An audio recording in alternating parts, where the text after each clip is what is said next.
Hello friends, आज हम social science के कुछ इम्पोर्टेंट क्वेश्चंस डिस्कस करेंगे। चलिए शुरू करते हैं। क्वेश्चन 1, वो बुर्ज छाल कहाँ पाई गई जिस पर ऋग्वेद की वैदिक प्रार्थनाएं सुक्त लिखी गई? इसका आंसर है फर्स्ट ऑप्शन, कश्मीर। बुर्ज वृक्ष की छाल पर लिखी पांडुलिपि कश्मीर में पाई गई थी। लगभग 150 वर्ष पहले ऋग्वेद को सबसे पहली बार छापने के लिए इसका उपयोग किया गया था।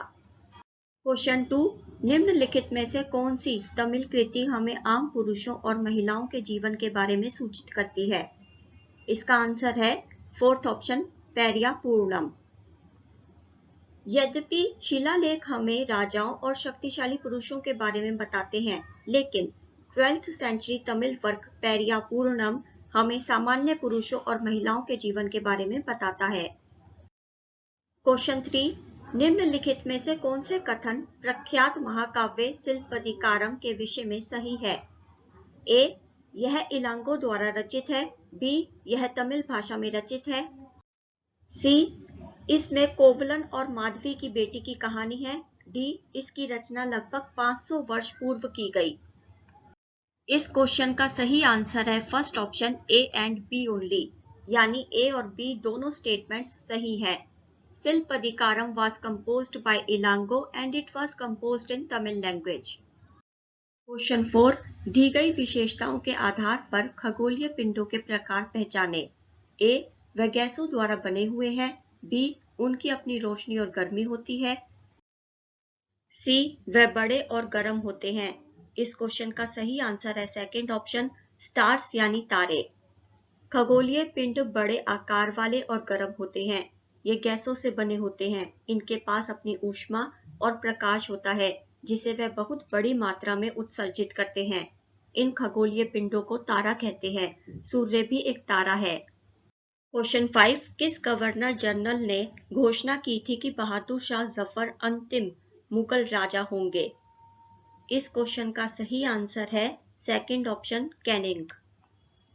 1856 में गवर्नर जनरल कैनिंग ने फैसला किया कि बहादुर शाह जफर आखिरी मुगल बादशाह होंगे। उनकी मृत्यु के बाद उनके किसी भी वंशज को बादशाह नहीं माना जाएगा। उन्हें केवल राजकुमारों के रूप में मान्यता दी जाएगी। क्वेश्चन 6, 2000 साल पहले एक व्यापारी ने बताया कि वह गाजा, पेट्रा और अपोलो गोज में जा चुका है। हमें बताना है कि निम्नलिखित में से कौन से व्यापार मार्ग के माध्यम से उसने यात्रा की? इस क्वेश्चन का सही आंसर है फर्स्ट ऑप्शन, वे मार्ग जिन पर रोमन शासकों का नियंत्रण था। क्वेश्चन 7, निम्नलिखित कथनों पर विचार कीजिए। फर्स्ट, तवारीख को सुशिक्षित व्यक्तियों द्वारा उर्दू में लिखा गया था। सेकंड, तवारीख के लेखक नगरों में रहते थे। थर्ड, वह अक्सर अपने इतिहास सुल्तानों के लिए उनसे ढेर सारे पुरस्कार पाने की आशा में लिखा करते थे। कौन सा कथन सही है? चलिए इसका आंसर देखते हैं। इसका सही आंसर है second option, both second and third, यानी सेकंड और थर्ड स्टेटमेंट्स सही हैं। फर्स्ट स्टेटमेंट गलत है क्योंकि तवारीख उर्दू में नहीं, पर्शियन में लिखी जाती थी। Persian was the language of administration under the Delhi sultans. Question 8, निम्नलिखित में से किस भाषा में केसरी अखबार छपता था? इसका सही आंसर है सेकंड ऑप्शन, मराठी। क्वेश्चन 9, भारतीय संविधान की व्याख्या का अंतिम अर्थ निर्णायक किसे माना जाता है?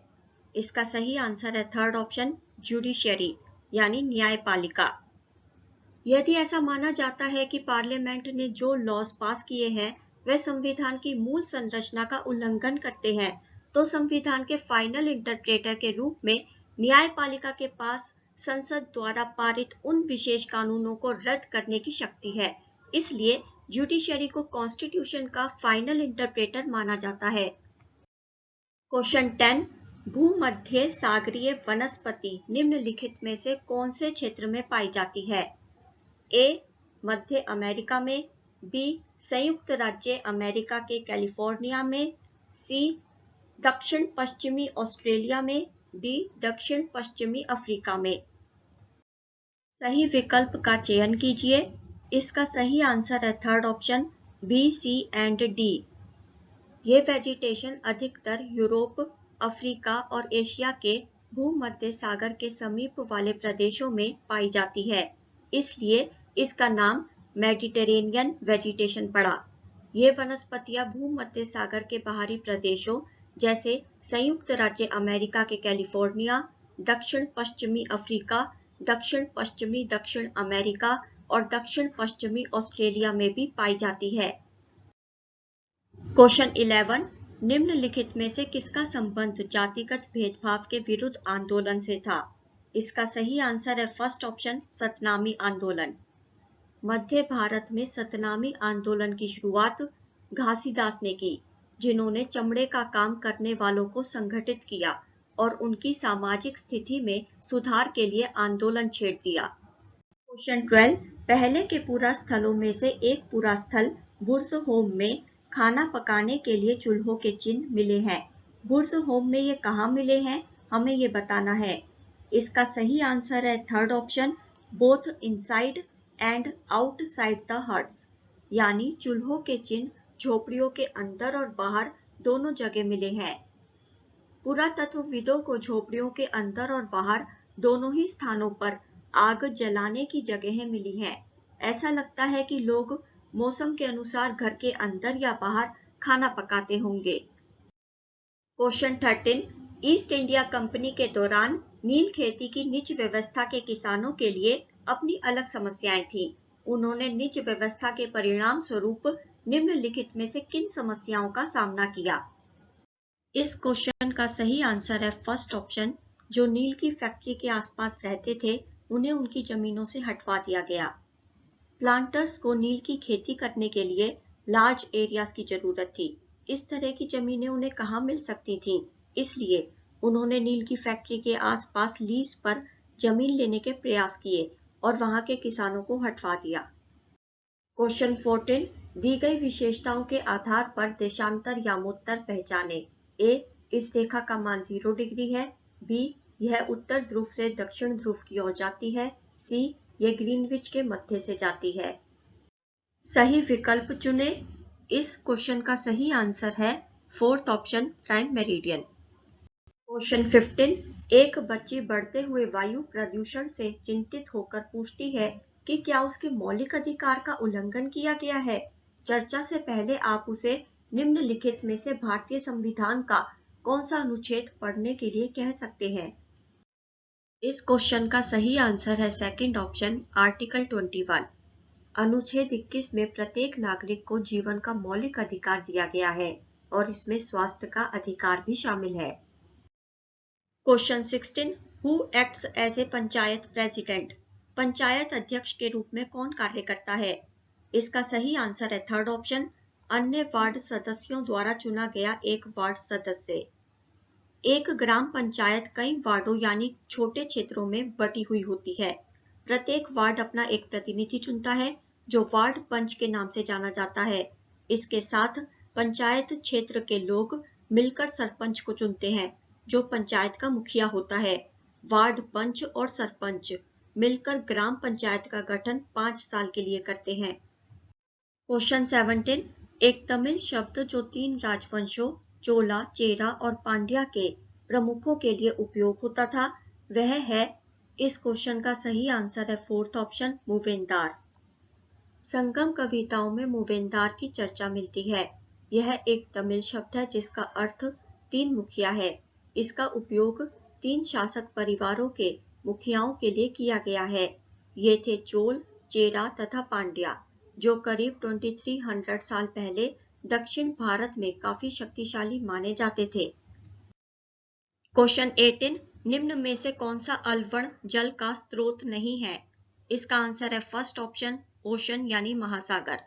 सैलिनिटी 1000 ग्राम पानी में मौजूद नमक की मात्रा होती है। महासागर की औसत सैलिनिटी 35 भाग प्रति 1000 ग्राम है। क्वेश्चन 19, भारत के भौतिक रूपकों के संदर्भ में निम्नलिखित कथनों पर विचार करें और सही विकल्प का चयन कीजिए। ए, बहुत से लोकप्रिय पहाड़ी स्थान मध्य हिमालय में स्थित हैं। बी, उत्तरी मैदान घनी आबादी वाले क्षेत्र होते हैं क्योंकि नदियों के मैदानों में उपजाऊ भूमि होती है कृषि के लिए। सी, पश्चिमी घाट में खनिजों की प्रचुरता है और ये घनी आबादी वाले हैं। इस क्वेश्चन का सही आंसर है third option, only A and B are correct, यानी ए और बी दोनों स्टेटमेंट्स सही हैं। क्वेश्चन 20, पृथ्वी अपने अक्ष पर 1 घंटे में कितनी डिग्री घूमती है? इसका सही आंसर है फोर्थ ऑप्शन, 15 डिग्री। पृथ्वी लगभग 24 घंटे में अपने अक्ष पर 360 डिग्री घूम जाती है, अर्थात पृथ्वी 1 घंटे में 15 डिग्री एवं 4 मिनट में 1 डिग्री घूमती है। अगर आपको वीडियो अच्छी लगी हो तो वीडियो को लाइक करें और शेयर करें, अपने विचार कमेंट करके बताएं, चैनल को सब्सक्राइब जरूर करें और सब्सक्राइब करने के साथ नोटिफिकेशन बेल को प्रेस करके ऑल पर क्लिक करें। See you in the next video. Till then, goodbye. Thank you so much. Thanks for watching.